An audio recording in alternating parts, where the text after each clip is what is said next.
ప్రపంచంలో ఎక్కడున్నా మీ గోత్రనామాలతో వేదమందిర్ నిర్వహించే ఆన్లైన్ పూజలు హోమాల ద్వారా దైవ అనుగ్రహాన్ని పొందండి.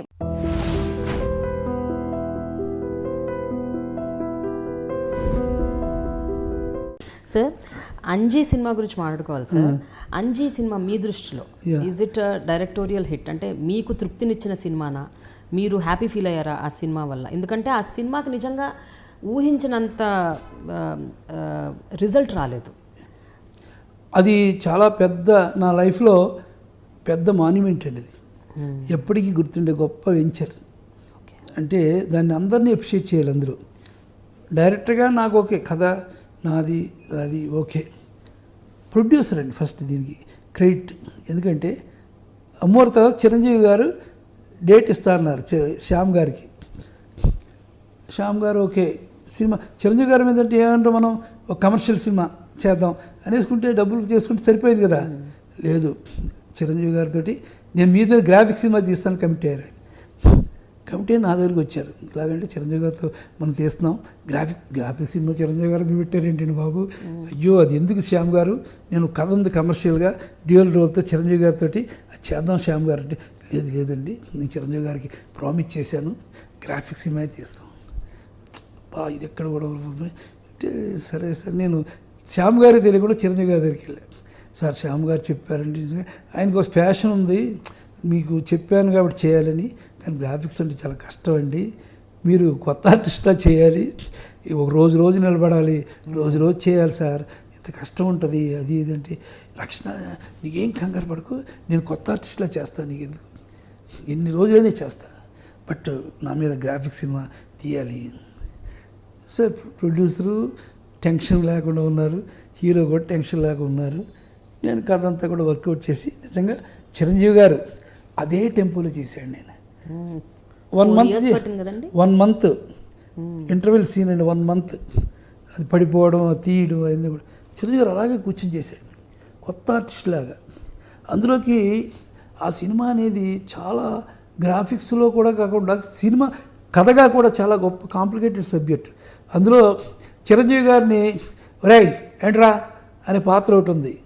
చిరంజీవి గారు ఒరే అంటే ఎవరు అనాలి, ఎక్కడ అనాలి, ఇది ఎక్కడ గొడవ, ఎవరంటే యాక్సెప్ట్ చేస్తారని ఎవరు కాదని నాగబాబు గారిని పిలిచి ఆ క్యారెక్టర్ చేయించాం, ఓల్డ్ క్యారెక్టర్, మీసాలు అన్నీ వేసి గెటప్లు వేసి, అలా పెద్ద స్టడీ అండి అంజీ అనేది, పెద్ద స్టడీ.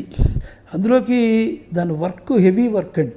అంటే ఒక చిన్న షాట్ అంటే కారు వచ్చి ఎక్కాలి అనే షాట్లో 120 షాట్స్ ఉంటాయండి దాంట్లో, అంత కాంప్లికేటెడ్ షాట్స్ అదంతా కూడా. అలా వర్క్ చేయబట్టి దానికి 5 years పట్టింది. శ్యామ్ గారు ఎంతో కష్టపడి చాలా డబ్బు ఖర్చు పెట్టి ఆ సినిమాని తీశారు. అది నిజంగానే రిజల్ట్స్ కూడా ఎక్స్పెక్టేషన్ హెవీ అండి. అంజీ సినిమా మీద ఎక్స్పెక్టేషన్ చాలా హెవీ అయినా సరే అనుకున్న టైం కంటే ఎలా ఉండేదంటే ఆ వర్క్ నాకే కళ్ళు తిరిగేలా ఉండేదండి. ఎందుకంటే గ్రాఫిక్స్ ఒకవైపు సింగపూర్లో చేసేవారండి, ఒకవైపు ఒరిస్సాలో చేసేవారు, ఒకటేమో మలేషియాలో చేసేవారు, ఒకటేమో అమెరికాలో చేసేవారు. అంటే ఇక్కడి నుంచి కంప్యూటర్ వెళ్ళి ఫ్లైట్లో అమెరికా వెళ్ళి అది కలెక్ట్ చేసుకొని మర్నాడు పొద్దున్న మళ్ళీ ఆ కంప్యూటర్కి వచ్చేది ఫ్లైట్లో. ఇది ఏంటి నా చుట్టూ ఏం జరుగుతుంది అనే టెన్షన్ అండి నాకు. శ్యామ్ గారు ఆ కథను మాత్రం నేను గట్టిగా పట్టుకొని ఇదంటే చిరంజీవి గారు కూడా బాగా చేద్దామని పాపం ఆయన ఎంత టైం అంటే, ఆయన క్లైమాక్స్ వేసుకున్న డ్రెస్ 2 years వేసుకున్నాడండి ఆయన, ఒకే డ్రెస్.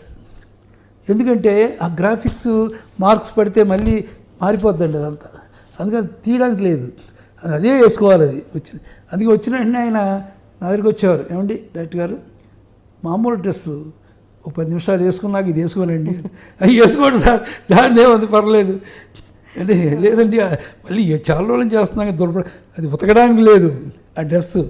అలాగా ఆయన ఎంతో కొత్త ఆర్టిస్ట్, చిరంజీవి గారు కొత్త ఆర్టిస్ట్లా చేశారు. ఇప్పటికీ Anji cinema is a great monument. Audience ఎప్పుడు బంద్ చేయండి ఏ సినిమా అండి అంటారు. ఎక్స్పెక్టేషన్తో చూసినప్పుడు తక్కువ ఉండొచ్చండి, చూడగా అంజీ అనేది చరిత్రలో బెన్హర్ లాగా అలాంటి గొప్ప సినిమా అండి ఈరోజు. దీనికి ఫస్ట్ మార్క్స్ టు శ్యామ్ గారు, హీరో అనేవాడితోటి గ్రాఫిక్స్ సినిమా చేయాలన్నాడు. అంత పెద్ద హీరో ఉండి చిరంజీవి గారు కొత్త ఆర్టిస్ట్ యాక్ట్ చేయడం, సరే వీళ్ళిద్దరినీ కోయిన్సైడ్ చేసి రెస్పాన్సిబిలిటీ చూసుకోవడం నేను. అలాగే అందులో ఫస్ట్ టైం మేము మహేష్ బాబు వైఫ్ని ఇంట్రడ్యూస్ చేసాం. ఆవిడ అందరూ ఫస్ట్ టైం చేసింది. మహేష్ గారిని కూడా మేము ఇంట్రడ్యూస్ చేస్తాం పోరాటంలో. అందుకని అందరం కలిసి టీం వర్క్ అండి. ఎంత టీం వర్క్ అంటే 5 సంవత్సరాలు అలాగే అదే సెట్లో ఒక పెద్ద సెట్. రిస్కీగా అనిపించలేదా సార్ ఆ టైంలో? అంటే ఆ టైంలో ఎవరికి ఏమైనా జరగచ్చు మధ్యలో, అసలు సే 5 ఏళ్ల ప్రాజెక్ట్ అంటే అసలు హీరోయిన్స్, యాక్టర్స్, టెక్నీషియన్స్, అందుకని చాలా మామూలు. చిరంజీవి గారు హీరోయిన్ విలను తప్పించి ఆల్మోస్ట్ కతిమ వాళ్ళందరినీ కొత్త ఆర్టిస్టులే పెట్టాం.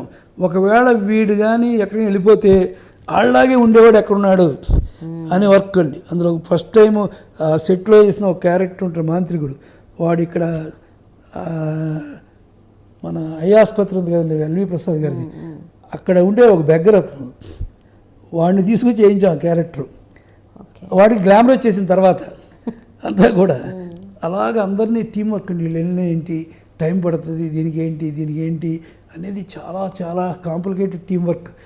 ఎవరు ఎలాగ వెళ్ళిపోతున్నా సరే నేను దారాలు పట్టుకొని ఉన్న ఒక గాలిపటం వల్ల ఎగురుతుంటాయి కదా, అన్ని దారాలు పట్టుకుని ఉండి ఎలా చూసుకోవాలని టీం వర్క్. అందుకని అందరం కూడా కష్టపడి చేసాం.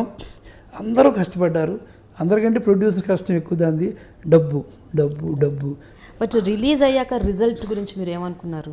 Result was it happy, satisfactory or disappointed? అంటే మేము అనుకున్నంత రాకపోయినా, ఎందుకంటే ఎక్స్పెక్టేషన్ ఇవేయండి. చిరంజీవి గారు గ్రాఫిక్స్ అంటే దానికి అంత ఉంటుంది కదా, కానీ ఇప్పుడు దానికి మంచి మార్క్స్ వచ్చినాయి రాను. సో బట్ సినిమాగా మాత్రం మాకు బాగా సాటిస్ఫాక్షన్. డైరెక్టర్గా మాత్రం నాకు హైలైట్ ఆ సినిమా చూడండి. ఇప్పుడు మీరు అసలు ఆ సినిమా ఏ ఇంగ్లీష్ సినిమా కూడా పనికిరాదు దాని ముందు. అంత గొప్ప సినిమా అండి అది. అంత గొప్ప సినిమా ఇచ్చినందుకు చిరంజీవి గారికి, శ్యామ్ గారికి, డైరెక్టర్గా నేను చాలా హ్యాపీ. ఎందుకంటే ఈరోజు వచ్చిందంటే మా పిల్లలందరూ కూడా చదువుకున్న వాళ్ళు కూడా థ్రిల్ అయిపోతుంటారు. ఎలాగండి గాల్లో ఎలా తిరిగారు, గాల్లో ఎలా నడిచారు, గ్రేట్ గ్రేట్ గ్రేట్.